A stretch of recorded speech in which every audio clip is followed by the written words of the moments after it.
Saludos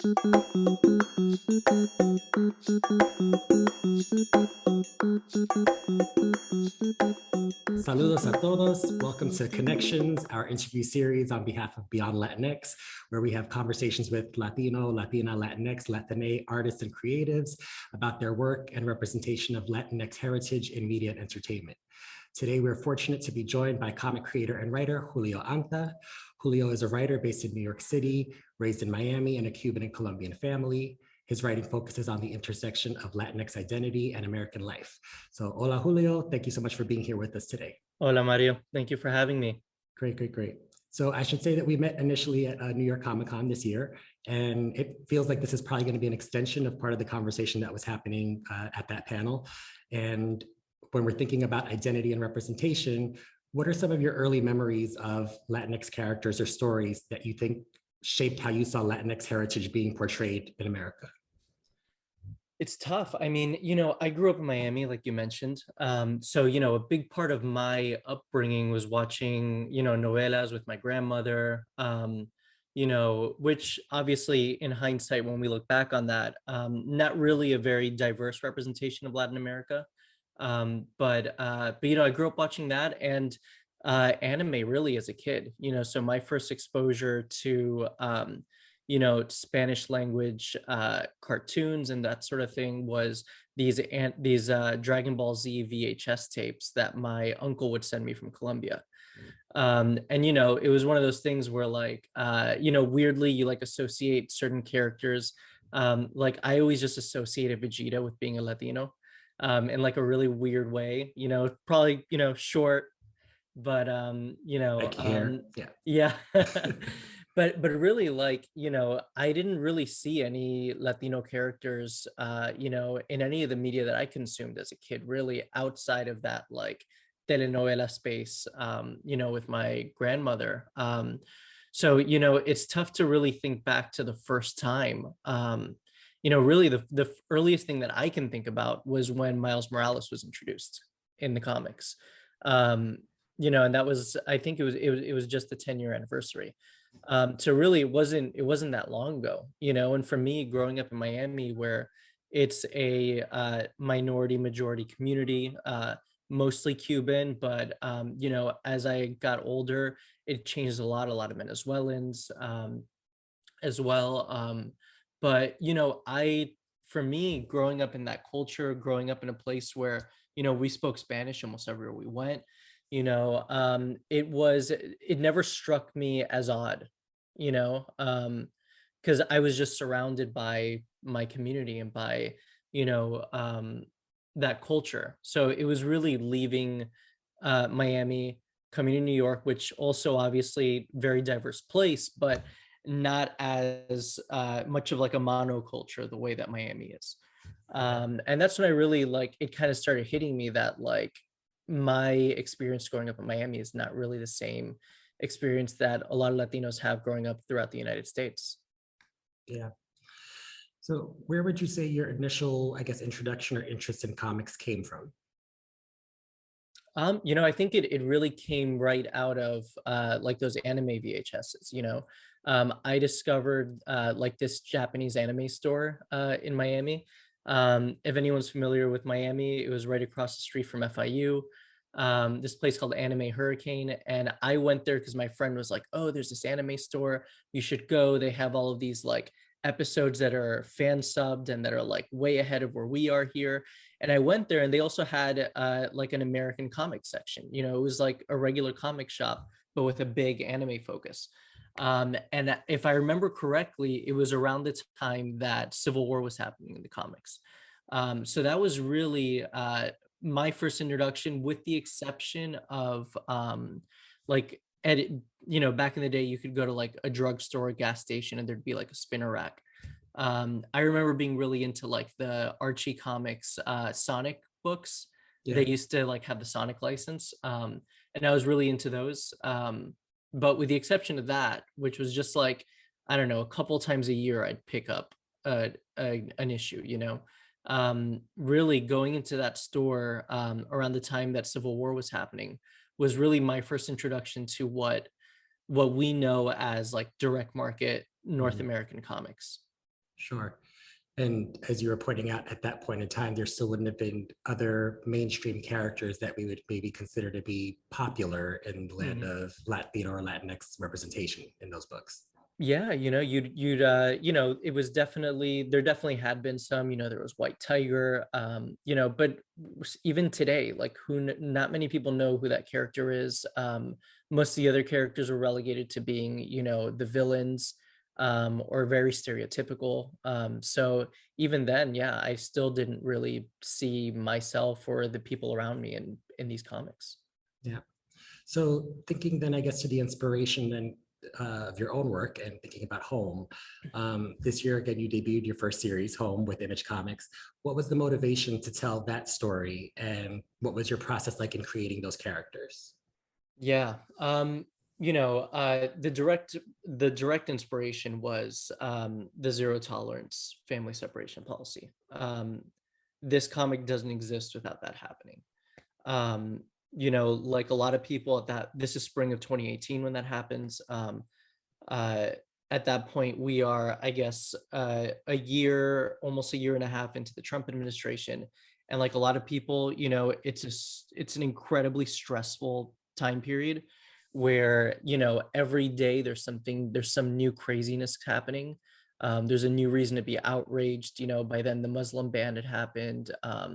It was just an insane time where I was just feeling constantly outraged and exhausted and angry. And then family separation happened, and that was like, for me, it was a really impactful time, um, because so my background, you mentioned Cuban and Colombian.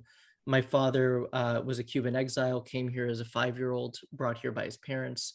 Um, if you know anything about the history of like Cuban immigration to the United States, you know that it's a privileged. Uh, it's different. They're treated differently with a certain amount of privilege than the rest of Latin America. So him and his family didn't have to worry about their papers. They were legal essentially from the moment they got here. On the other hand, on my mother's family, my mother was born here, but her parents were undocumented from Colombia. So growing up, I'm hearing about these two very different experiences and the stories of my father growing up the way that he did, and my mother growing up the way that she did. I've heard stories from my grandmother about their experience, moving from hotel to hotel because they would get like, little rumors would go around the community about, what was going on with immigration and what hotels would be targeted next. And they don't have a lot of money, so that's where they're living. Um, and then, growing up in Miami, which is obviously a diverse place, a lot of the kids that I went to school with, I didn't know at the time, I would find out as an adult, were undocumented. So, it's all of these different experiences, um, you know, I'm being surrounded with growing up. And then when family separation happens, I see my father in the eyes of these kids. Um, I myself am a new father at the time. My son's 3 when that happens. I see him in the eyes of these kids. I feel like I felt it on another level that I wouldn't have if I wasn't a parent either. Just imagining like what it would be like. The idea that like you would do anything for your kid, and that, anything also includes migrating to a new country, seeking asylum, which a lot of people don't realize is a legal process. We're not talking about people jumping a fence and then you being caught or anything, which you can have whatever opinion you have about that, but this was asylum, so for me, family separation was a new low. In the history of all of our broken immigration practices, no matter who the president was, Republican or Democrat, this to me was a new low, and it hit me really hard. And at the time, I'm not writing comics at all. I had a record label where I would work with a lot of like, I came up in like the South Florida punk and hardcore scene, playing in bands, having my label. And that was really my main focus. And at a certain point, I'd already started thinking about wanting to explore like my own creativity again, instead of just like facilitating other people's with my label. And then when this happened, I kind of like became obsessed with what was going on. In hindsight, I think it was like this weird way of coping with the feelings I was having. So it was a lot of like reading local news, like listening to podcasts where families are being interviewed, just like being in it the whole time, just like on a research level. And then I had the idea for the comic, and it felt like I had uh, you know, a positive outlet for these feelings that I was having, these like really angry and negative feelings. And that's pretty much how the comic was born. um, but before that, I had to like figure out how to write comics, how to like how the industry worked and all of that. Because I think like most people, when you like read comics, like at a certain point, you're like, I think I can maybe write this. It's different with art, obviously. But yeah, so then came like that whole other hurdle to kind of jump over. Sure.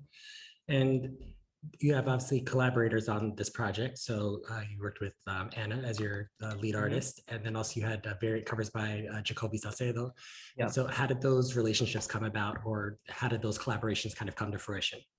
Yeah, so I guess to go back a little bit, when I did start doing that research on like what it was like to make comics and like what the advice is, I kept running into people saying that you should focus on short stories first. So that's what I did, and that's how I met Jacoby, who did the variant covers. Um, and I kind of put the idea of home aside and just started like learning more about the craft, learning more about writing and story, and figuring out how to tell these like short 4 to 10 page stories that I could, hire an artist for and then just put them online for free, just to like put it out there, see what people think, and I guess kind of like build a name for myself. And ultimately so that when I pitched home to publishers, they would see that I wasn't just somebody who'd never done anything. At least I had like these short stories. And Jacoby and I have now at this point had a really great collaborative relationship. He's one of my best friends now. And we're working on other books right now. But I met him through those mini comics. And then when I felt good enough about it, I was looking for an artist for home, and I found Anna Wieszczyk on Reddit actually, which I don't think is like a common like image book story for like creators coming together. But there's a subreddit for people who want to make comics, where you can like post like, "Hey, I'm a writer. This is the kind of story I'm doing. Like, are there any artists out there who might be interested?" Or vice versa if you're an artist. And that's how I met Anna for the first time. And so would you say that in terms of the initial response, in terms of when you were pitching initially this idea, what were some of the comments or what was some of the feedback that you received? Was there interest in the story? Was there pushback on publishing the story? What was that experience like? Yeah, I mean, it kind of ran the gamut. So I did something that I wouldn't necessarily recommend other people do. But at this point, it is New York Comic Con 2019. And I have a full pitch already. Anna had completed like 8 sample pages, which was Brian Valenza, who's the colorist, and Hassan Otsmain El How, who's the letterer. Like we had full pages completely done for those 8 pages. And I kind of just went around with my iPad to different publishers and just like cold pitched them on the book and showed them the pages. And everyone was very nice. But it was very obvious that the majority of them had no interest in doing this kind of book. I got a lot of comments like, we don't really do political things like this. Or, I'm not sure who this book is for. Um, and then I went over to one Image has a lot of different imprints. And I went and I met somebody who worked at an Image imprint, Latina editor. I only knew her from like her name being on books. I Google image what she looked like, to find her. Uh, And I found her at the Image booth, and I told her about the book, and she really loved the idea for it. She was really into it. But she also knew that it wasn't really like the vibe of what that imprint is. But she did something that really, without her, this book wouldn't be out right now.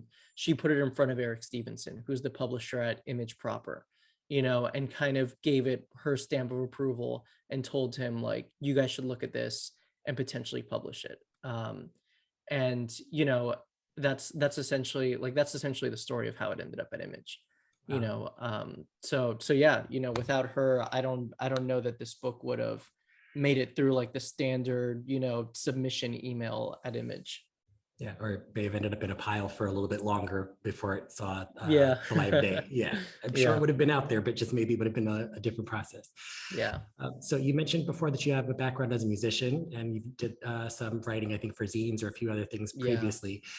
What is it about, I guess, the medium of comics that made you feel that that would be the right format for this kind of story? I think it's two things. One, that it's one of my favorite mediums. And that I just, ever since I was a kid reading manga, and then when I was exposed to like mainstream, big two American comics, I've never stopped. I've always read comics, and I think like most people, there's like periods where like you dip in and out. But I've always loved comics, so it felt like the right place.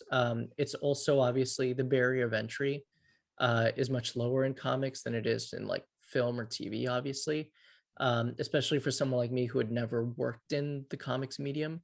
There's enough out there that you could do your own research and like eventually build relationships with people on social media that can give you advice or maybe make an introduction for you. So I think it's a combination of like, I love the medium, and also I have never seen these kinds of stories in comics.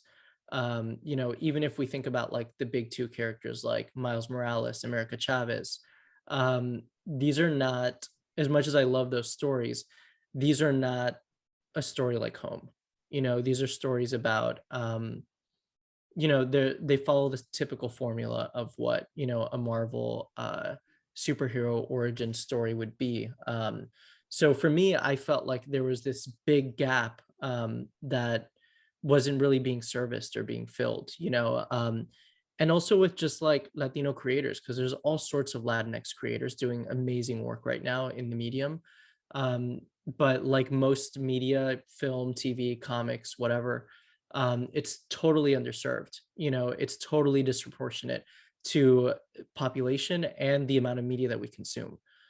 So for me, I really had no interest in doing any stories that wasn't about identity, not just because that's like what I'm most interested in anyway, but because I felt a certain amount of responsibility that like if I'm going to tell these stories and I'm going to put all this effort in, it might as well be about these stories that aren't being told. Yeah, and highlighting an aspect of our culture and identity that maybe isn't considered to be as glamorous, right? In some way, Sure. it's not as Yeah. popular as some of the superhero kind of origin story stuff that you were just Yeah, describing. definitely.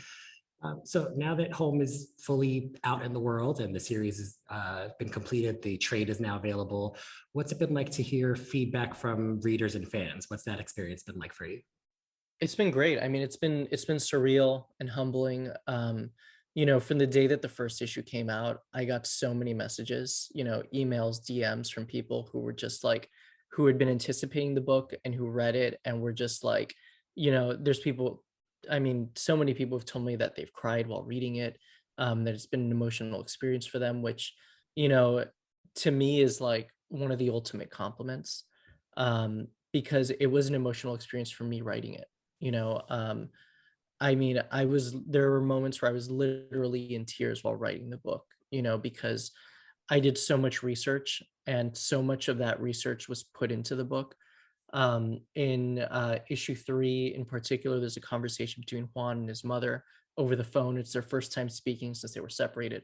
And that's something that I literally took from a podcast interview that I heard, where the mother is apologizing to her son and saying, if I knew that this was going to happen, I would have never done this. You have to believe me, please. And the kid just wants to be with his mom. And obviously it's not word for word, it's in the context of what home is, but that same sentiment I put into that scene. And I remember when I first listened to that podcast interview, I was on the train platform waiting for my train to go to work.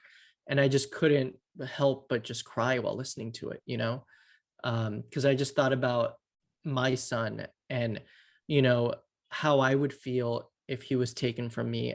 And then on top of that, I had no idea where he was. And it had been weeks of me searching. And if only for this nonprofit organization that helped her, who knows when she would have figured it out or figured out where her kid was. And this is a woman who's in the real, in real life in the interview. She was separated from her child in Texas, and her kid ended up in the Bronx, just like shipped to a like a foster home in the Bronx. And that's why there's still so many kids who haven't been reunited, because it was not just a cruel process, but just like a totally disorganized, process where kids were just sent all over the country. So to hear that people said it was emotional for them, it makes me feel like I did, like I conveyed what I was trying to convey. Because for me, it was so emotional and it was written out of a lot of anger and a lot of emotion. So yeah, it's been super surreal to hear from people. Sure. And in some ways, perhaps it's been able to restore, or if not at least highlight, the humanity of the individuals that have been affected by these policies in a way that maybe people wouldn't respond to just by seeing news footage or seeing other kinds of print media or things that maybe don't feel as emotionally rich or as emotionally based in terms of the storytelling. Yeah, for sure. I mean, I think it's a shame that we need to make things like this, that we need TV shows and films that humanize people to help those who don't already identify with whatever that identity is to like feel something.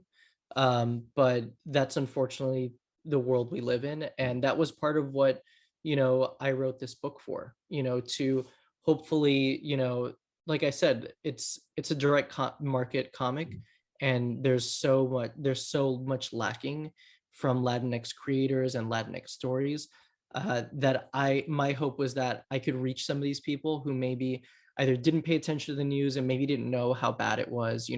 Maybe they heard that like Obama did it first and they're like, oh, so it's the same thing. I don't care, or maybe they were indifferent even after knowing all the facts.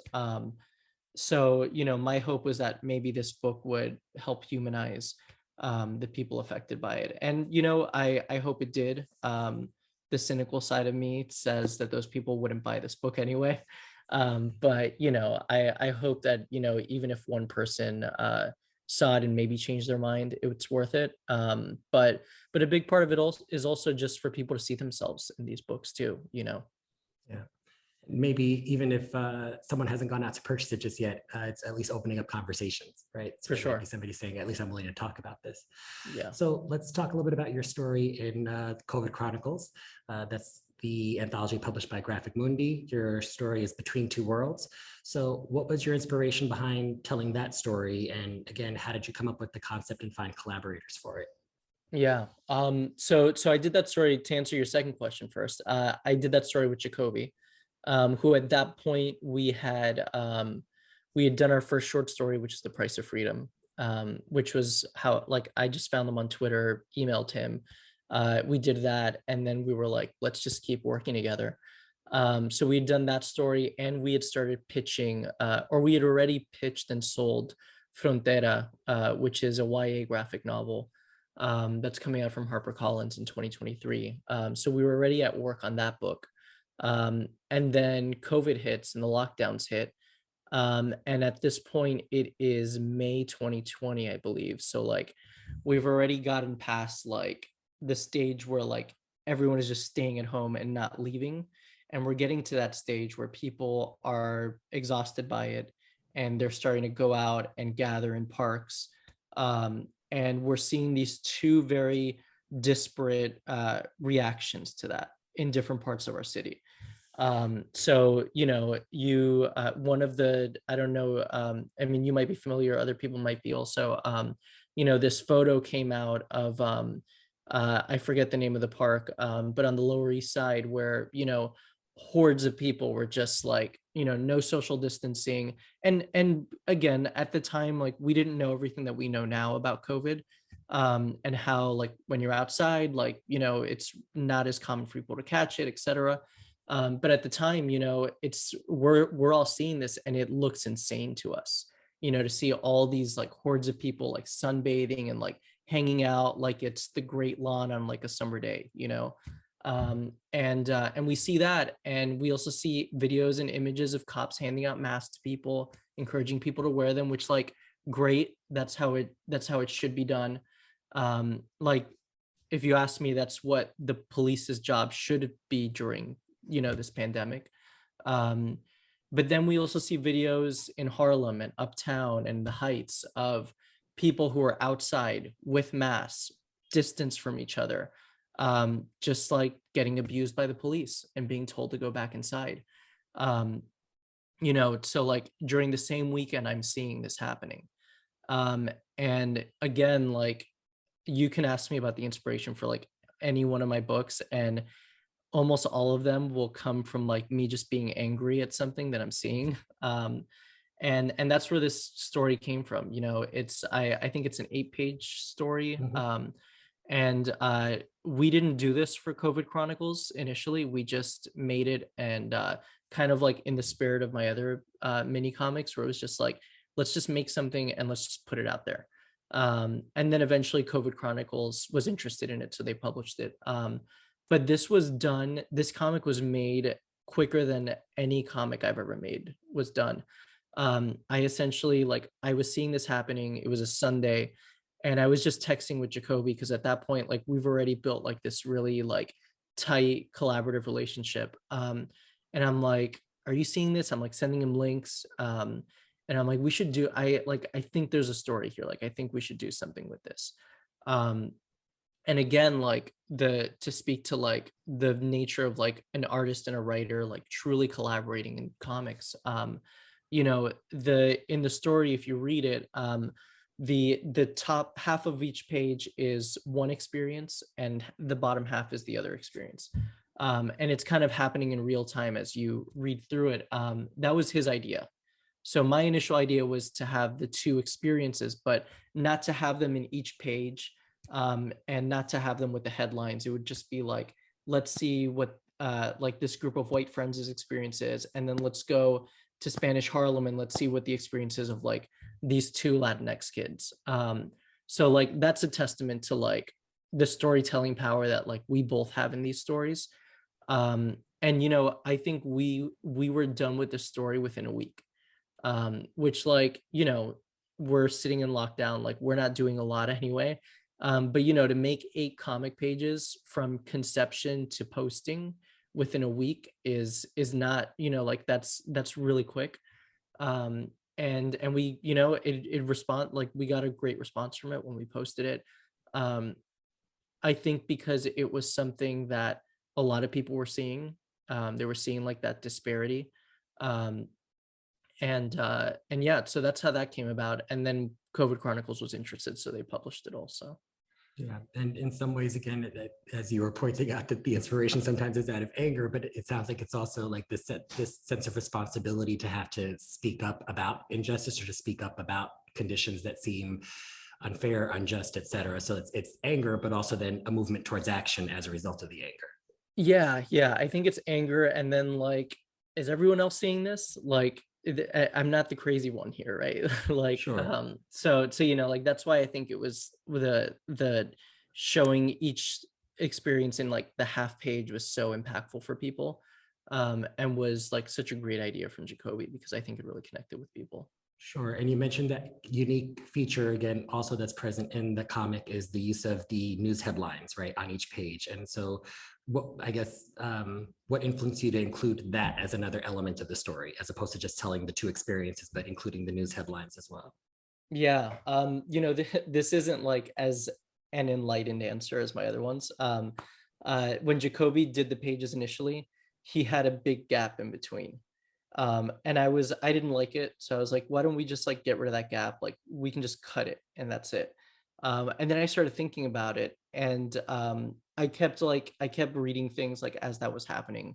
And then I was like, oh, like this might be a good place for like a headline. And that's literally as simple as how it happened. It was just like him doing something.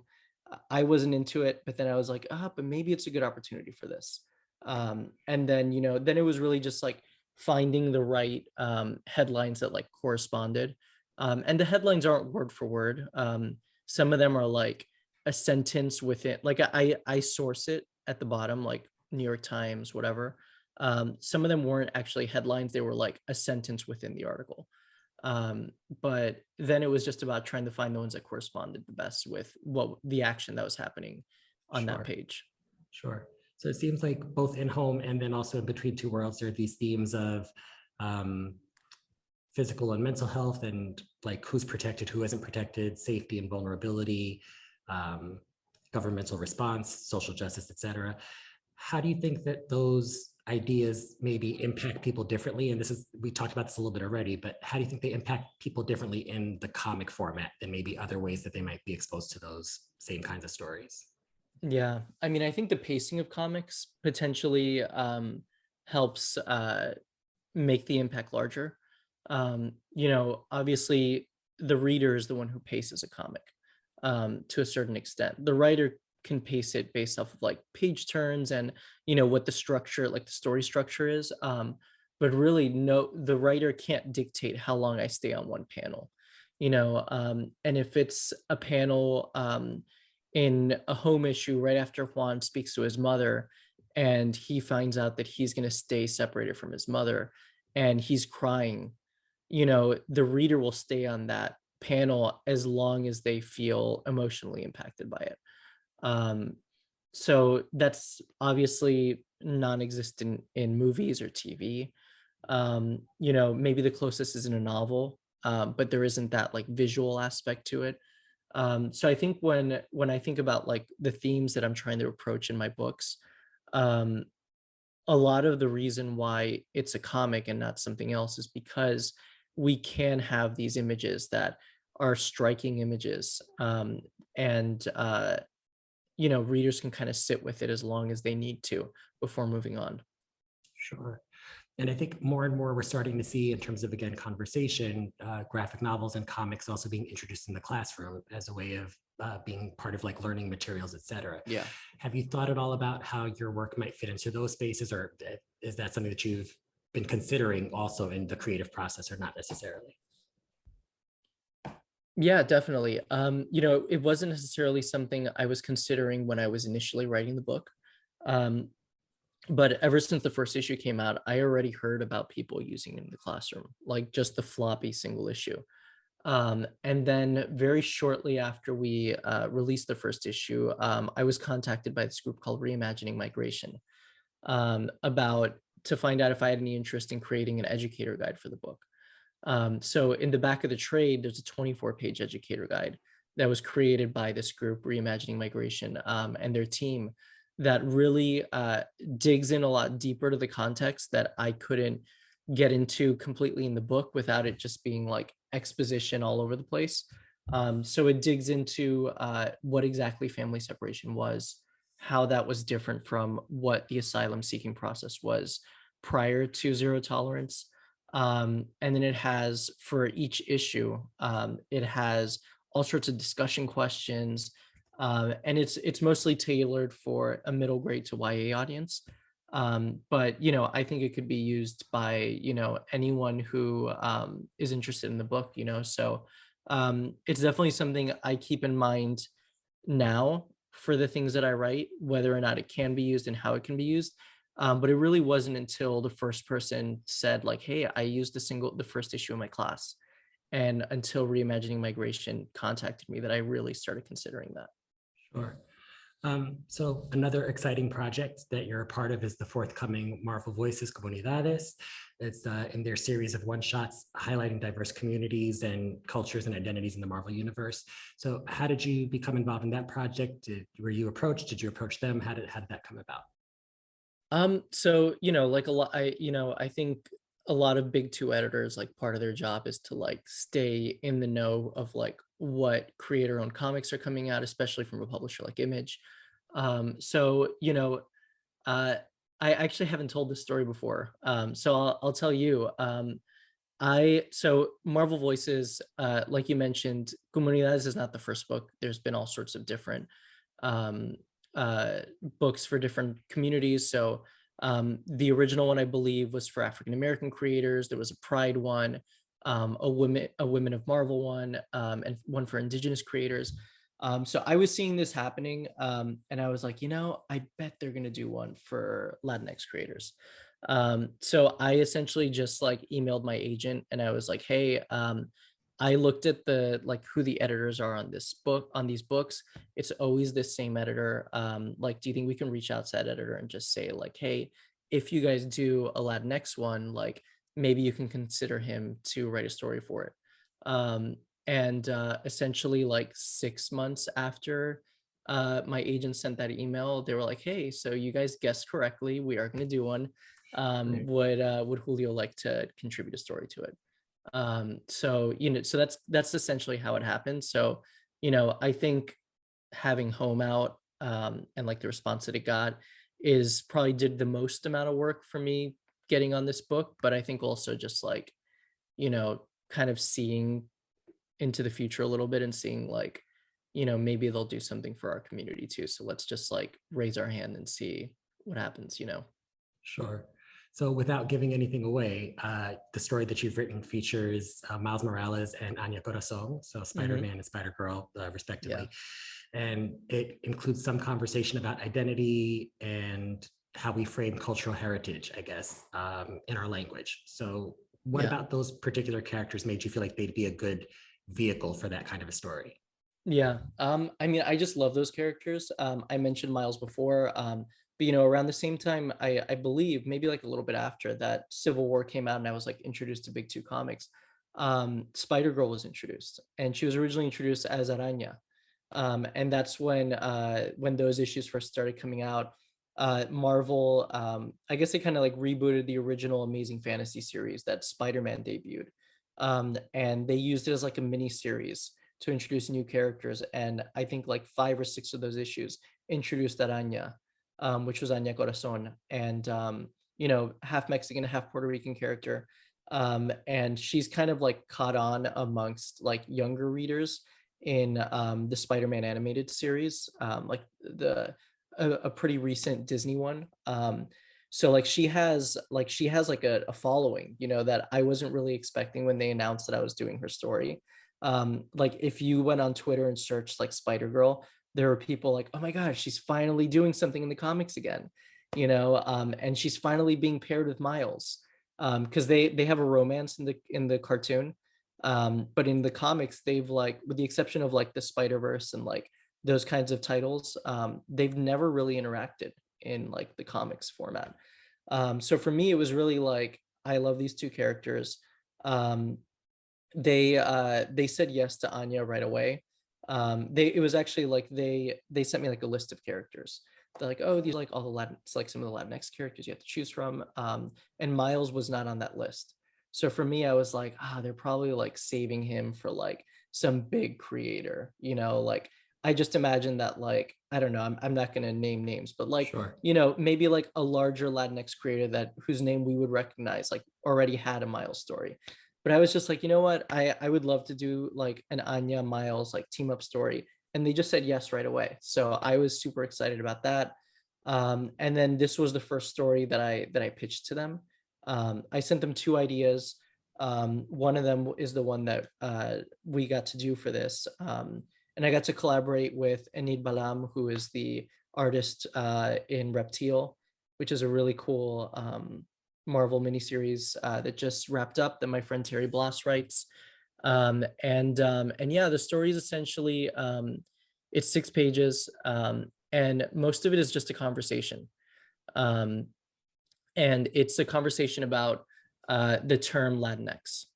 I think it's a conversation that a lot of us have had with family members, parents, grandparents, Latinx, ¿qué es eso? No entiendo, or whatever, Exactly. and it's essentially, this doesn't give anything away. It's just the premise. Miles's mom sees Anya and Miles making these like protest signs. Anya writes Latinx on her sign, And she's like, what is that? Like, I've seen that, around, like I've seen people using it on the internet, but like I've never like taken the time, like, what does it mean? And she'll give the basic, like uh not definition, like explanation of it. And then it's really questions about like, why do we need that? Why is that necessary? Like, why can't we, like, why isn't Latino Latina enough? And it's essentially a conversation about like why people have used that term, and how it's really just about like respecting other people, and like respecting people's identities, and being identified the way that they want to be identified. You can be identified how you want to be identified. So yeah, it's pretty much 6 pages on what does this mean, why do people use it. Sure. And it's a conversation that's ongoing. Actually, as part of this series, it's something that we're continuing to talk about, keeping in mind there are these various options, choices, preferences between how people want to be identified and how they feel they are best represented by the language that we use. So most often we hear Latino, Latina, Latinx. We're now hearing Latine also as another form of plurality. Do you have a particular, I guess, relationship to any of those words, or just one feel like it's more authentic for you that you're more comfortable I using? mean, for me, which is kind of like the thesis for that story, is that I identify as Latino. That's like, but I'm not mad if someone says Latinx. I'm not mad if someone says Latina. Like, for me, it's just like I like, if somebody says like Latinx writer, that's fine. Someone says Latino writer, that's fine for me. But I will address people by whatever it is that they say they are most comfortable with, and I think that's really the important thing about these terms that don't necessarily hinge on gender. If somebody says that they only want to be identified as Latinx or Latina, then I think if you respect that person, then that's what you should do. But ultimately, I think it's just about understanding, and that's what the story is about. It's about like being open to people's identities, and just treating them with respect. Sure. Well, this has been amazing. So thank you, Julio, again for joining us for this conversation today. Again, Home is available now in trade paperback, and from Image Comics, the COVID Chronicles is available also. Marvel Voices, Comunidades will be out on December 8th. So be sure to pick them all up at your local comic store or bookseller. We'll share all of Julio's social media below, and that way you can check out more of his work and other things that are forthcoming, including Frontera, that we can look forward to when it's out and available. And be sure to also follow us at BeyondLatinX so we can keep you posted on our upcoming events. Until next time, abrazos y adios, and we'll see you all soon. And in case you wanted to see the Jacoby Salcedo variant cover of issue 1 of Home, there it So is. good. So you can check it out. Yes, amazing. So thank you again, Julio. We'll see you soon. Thank you. Bye, everyone. Bye.